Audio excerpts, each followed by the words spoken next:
आज परमेश्वर आपसे कहते हैं मत डर। आपके घर के हालात अच्छे होंगे, आपके जीवन, आपके घर में जो समस्याएं, जो चिंताएं हैं, कहीं ना कहीं हालात बदलेंगे। अगर आज आपके घर में हालात ठीक नहीं है तो यह बात अपने दिल में रखिए, मत डर, क्योंकि परमेश्वर आज आपके साथ है। वो आपके हर प्रकार के हालात को बदलेंगे। हो सकता है कि घर में तरह तरह की समस्याएं, चिंताएं, प्रॉब्लम्स, घर को लेकर के, परिवार को लेकर के, घर में तनाव हो, ये तरह तरह की चिंताएं, प्रॉब्लम्स होती हैं जो हर मनुष्य के जीवन में कहीं ना कहीं समस्याएं होती हैं। कोई बच्चों को लेकर के चिंतित है, कोई घर को लेकर के, कोई परिवार को लेकर के, कोई अपने घर के सदस्यों को लेकर के, या मुश्किल दौर से आप गुजर रहे हैं। इसका मतलब ये नहीं है कि आपके जीवन में सब कुछ गलत हो रहा है या फिर आने वाले समय में अच्छा नहीं होगा। सब कुछ अच्छा होगा में धैर्य, विश्वास और भरोसा रखना है। कभी कभी घर बाहर से बिल्कुल सामान्य दिखाई देता है, लेकिन अंदर बहुत कुछ चल रहा होता है।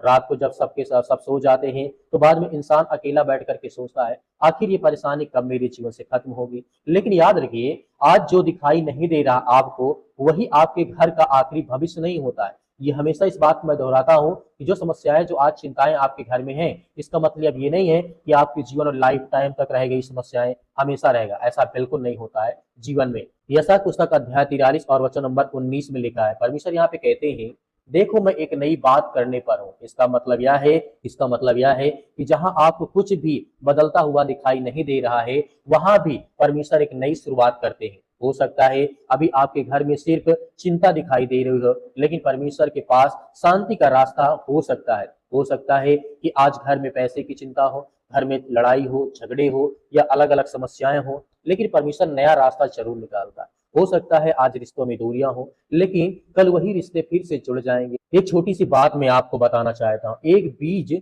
जब मिट्टी के अंदर दबता है तो ऊपर से देखने वालों को लगता है कि कुछ भी नहीं हो रहा है, लेकिन ऐसा नहीं होता है। लेकिन मिट्टी के नीचे उसकी जड़ें बन रही होती हैं। कुछ समय बाद वही बीज जमीन को चीर करके बाहर आता है और एक नया पौधा बन जाता है। आपकी जिंदगी भी ऐसी हो सकती है। आज आपको बदलाव दिखाई नहीं दे रहा है, इसका मतलब यह नहीं है कि परमेश्वर आज आपकी जिंदगी में काम नहीं कर रहे। परमेश्वर आपकी प्रार्थनाओं को नहीं सुन रहे हैं। इसलिए अपने घर को देख करके उम्मीद मत छोड़िए। आज अपने परिवार के लिए हार मत मानिए। थोड़ा धैर्य रखिए, पेशेंस रखिए, सही कदम उठाएं और परमेश्वर पर भरोसा रखिए। जो घर आज चिंता में है, उसमें सिर्फ मुस्कान आ सकती है, इस बात के आगे मत डर। यह समस्या हमेशा आपकी जिंदगी में नहीं रहेगी। आपके घर के हालात बदलेंगे, आपकी परिस्थितियां बदलेंगी। शांति रखिए, भरोसा रखिए अपने जीवन में। परमेश्वर आपके लिए एक नया रास्ता, एक नया मार्ग परमेश्वर बनाने जा रहे हैं। तो मेरे प्रिय भाई बहनों, इस वचन को पढ़े और सुने जाने पर परमेश्वर आपके परिवार को बहुत सारी आशीष दे। इस वचन को ज्यादा से ज्यादा लोगों तक शेयर करें। यदि आपने अभी तक इस चैनल को सब्सक्राइब नहीं किया, सब्सक्राइब करें। आने वाली प्रार्थनाएं आप तक पहुंच सके और आप सुबह शाम इन बातों को देख